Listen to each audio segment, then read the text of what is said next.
Qu'est-ce qu'il dit un citron quand tu rentres dans une banque pour la braquer? Pas un zeste.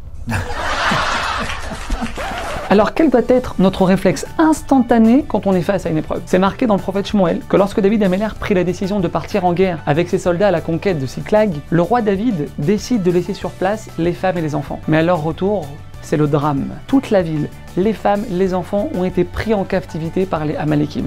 Et en plus de cette catastrophe, le peuple décide de mettre à mort David à l'origine de ce désastre. Immédiatement après, le verset nous dit « Vaïchazek David Bachem » et David puise à ses forces en Hachem, il renforce sa émouna.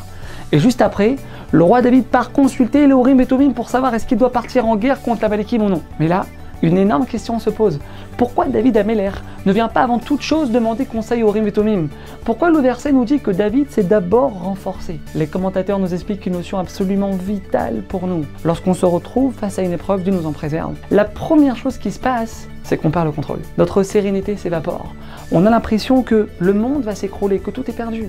C'est pour ça que la première chose qu'on doit faire et qui doit devenir instinctive chez nous, c'est Vaïchazek David, c'est puiser ses forces en Hachem, se calmer, retrouver sa sérénité, se souvenir que tout vient d'Hachem et que tout est pour notre bien. Et ce n'est qu'après avoir renforcé notre émouna et réalisé qu'on est entre les meilleures mains du monde qu'on peut commencer à chercher des solutions.